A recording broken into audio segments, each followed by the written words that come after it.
Hello students, now welcome to Rashmi Singh classes. Today's topic is understanding our criminal justice system. This is the topic of civics for class 8. Justice system, हमें justice कहाँ से मिलता है? Court से. तो judiciary we have studied. Now we'll study in this chapter what is the procedure of criminal justice system. Now, when we see something violating the law, the first things comes in our mind. Where to go to report this incident? सबसे पहले हमारे दिमाग में क्या चीज आती है? Police. कहीं भी हम देखते हैं लॉ वायलेट हो रहा है, देन सबसे पहले जो दिमाग में स्ट्राइक करता है एक thought, that is police. Means informing the police. तो what is the role of police? Police का क्या रोल है? पुलिस को क्या करना है यहाँ पे? Then we go to the police and FIR launch करवाते हैं. उसके बाद police comes and arresting the people. जो कल्प्रिट है उनको अरेस्ट करते हैं. But there is a confusion in our mind. क्या कंफ्यूजन है? We often get confused that the police decide whether the person is guilty और नॉट. ये police decide करती है आगे कि पर्सन जो है, एक्यूज्ड पर्सन जो है वो गिल्टी है या नहीं है, मींस अपराधी है या नहीं है. तो इसका आंसर होगा बिग नो. पुलिस का क्या काम है? Just to arrest the person. According to constitution, every individual charged of a crime has to be given a fair trial.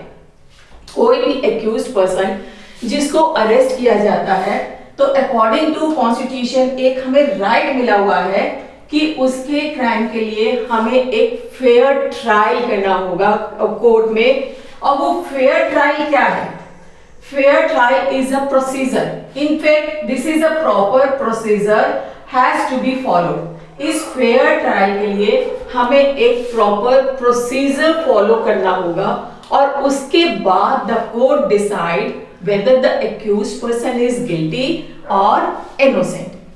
तो इस प्रोसीजर को समझाने के लिए मैं आपको क्या बता रही हूँ, एक फिक्शनल केस. एक फिक्शनल केस के थ्रू हम जानेंगे कि क्रिमिनल जस्टिस सिस्टम में स्टेप बाय स्टेप कैसे होता है. तो this is the story of Mrs Shinde and Mr Shinde. Bombay में रहते थे वो, and Mrs Shinde getting dressed and she was searching for her gold chain.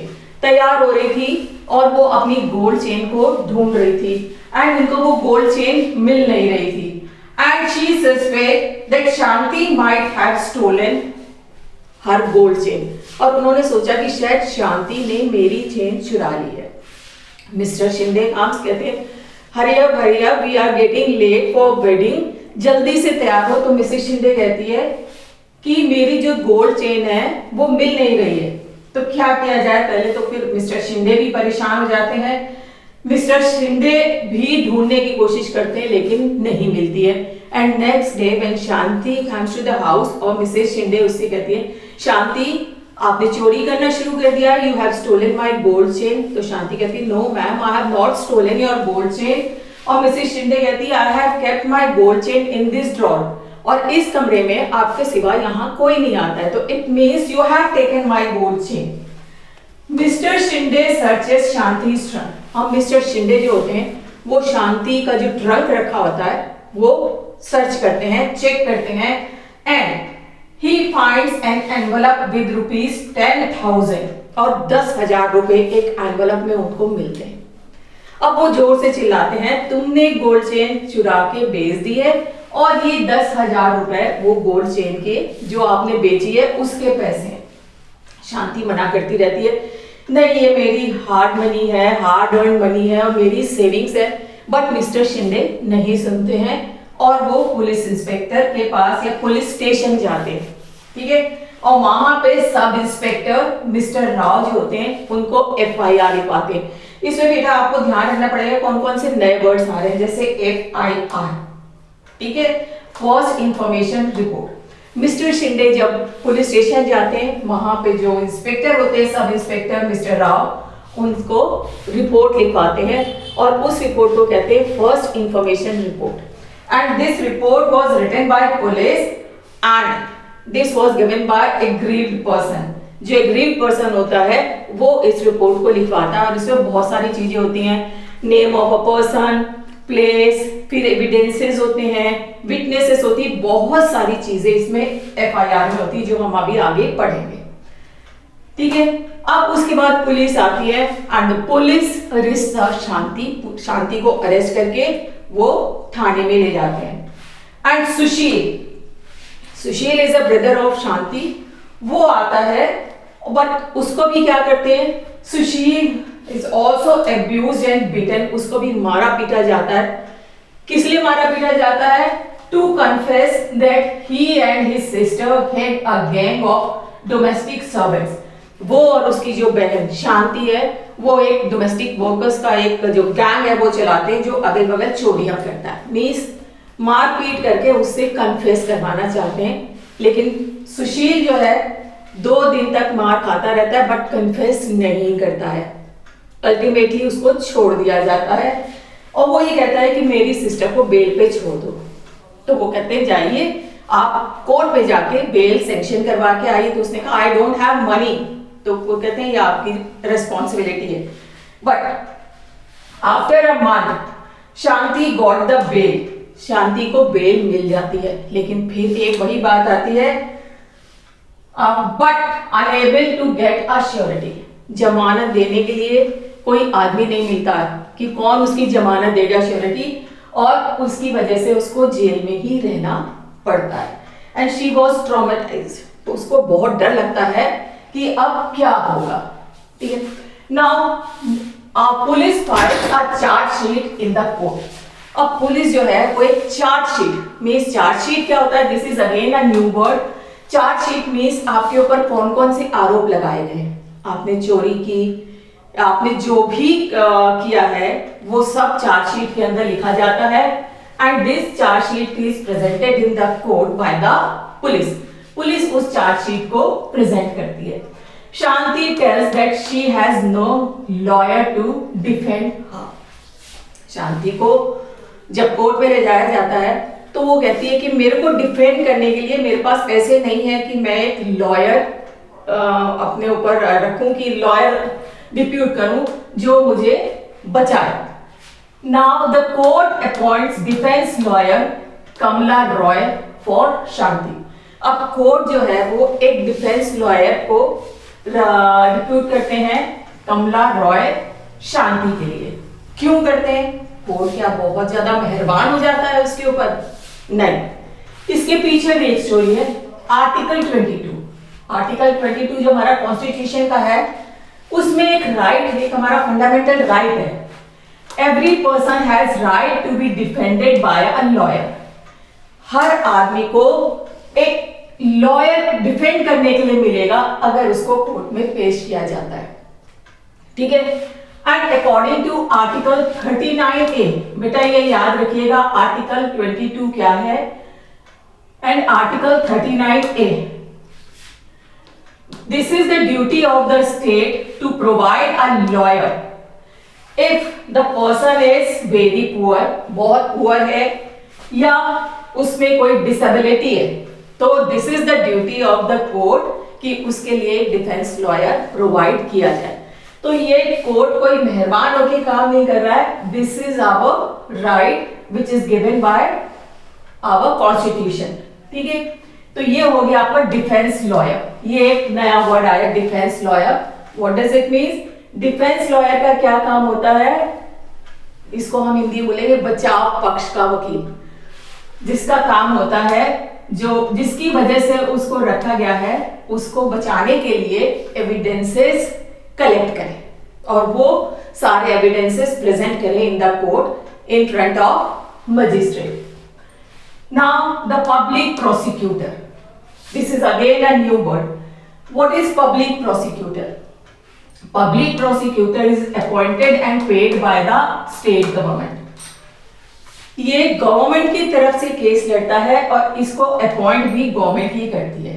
ठीक है, और इसका पैसा भी गवर्नमेंट पे करती है।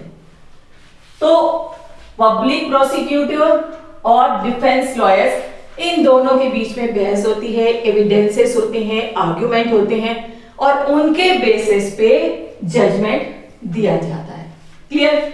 तो दोनों की दोनों लॉयर्स जो हैं, defence lawyers and public prosecutors, they collect the evidences.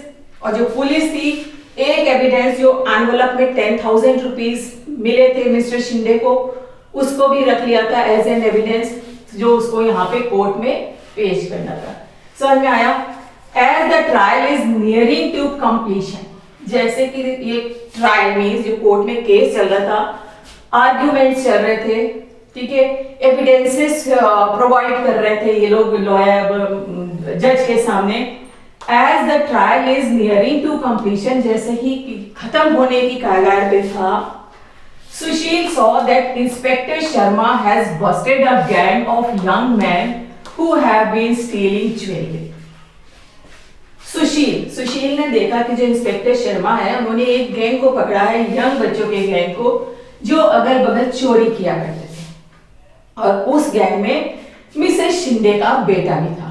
और जो ज्वेलरी उन्होंने चोरी करके पकड़ी थी इंस्पेक्टर ने, उसी में एक चेन भी थी जो शो की गई मिसेस शिंदे को।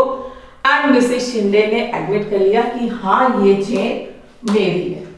इट मीन्स अब क्या हो गया, मिसेस शिंदे को जब चेन दिखाई, chain has been found on them, उस चेन उसी ज्वेलरी में थी और उन्होंने उसको एडमिट कर लिया कि ये चेन मेरी है। नाउ द जज hear the testimonies of all the witnesses and give the verdict, जो उन्होंने जजमेंट दिया वो दिया, Shanti is innocent and acquitted. Shanti innocent है, उसने चोरी नहीं की है, और एंड इक्विटेड मीन्स उसको बाइज्जत बरी किया जाता है। तो इस तरह स्टेप बाय स्टेप आपने इस केस के थ्रू देखा कैसे स्टेप बाय स्टेप, कैसे सबसे पहले एफआईआर लिखवाई जाती है, एफआईआर के बाद इन्वेस्टिगेशन होती है, इन्वेस्टिगेशन के बाद चार्जशीट प्रिपेयर की जाती है, चार्जशीट प्रिपेयर करने के बाद chargesheet is presented in the court in front of magistrate, where the defense lawyers and public prosecutor वो आपस में आर्गुमेंट करते हैं, एविडेंसेस शो करते हैं, और उसके बाद जो जजमेंट है और जो वर्डिक्ट है इज गिवन बाय द जज। तो 4 key players of this criminal justice system, सबसे ज्यादा जो इंपॉर्टेंट की प्लेयर्स हैं पूरे क्रिमिनल जस्टिस सिस्टम के, कौन कौन से हैं? पुलिस, क्योंकि सबसे पहले पुलिस का काम स्टार्ट होता है एफआईआर लिखना and start investigation. After that public prosecutor, public prosecutor कौन है? अभी मैंने आपको बताया, appointed and paid by the state government. इन सब के बारे में बेटा हम आगे पढ़ेंगे, ठीक है? अभी आप सिर्फ इतना समझिए, defence lawyer is provided by the court. If the accused person is very poor, नहीं वो अपने लिए एक डिफेंस लॉयर ले सकता है, तो ये किसकी ड्यूटी है? ये हमारी कोर्ट की ड्यूटी है उसको प्रोवाइड कराना। और क्यों? Because this is the right of our fundamental right given by the constitution. Article 22 and article 39A is very very important, इसको जरूर याद रखिएगा। एंड उसके बाद सारे के सारे आर्गुमेंट एंड विटनेसेस के बाद, एविडेंसेस के बाद जो जज है वो अपना वर्डिक्ट देता है, the Shanti is innocent and acquitted, उसको बाइज्जत बरी किया जाता है। सो these 4 key players are very important in criminal justice system: police, public prosecutor, defence lawyer and जज। क्लियर? इस पार्ट में हम इतना ही करेंगे बेटा। आपको समझ में आ गया है? Then like and subscribe the channel and don't forget to press the bell icon. Thank you.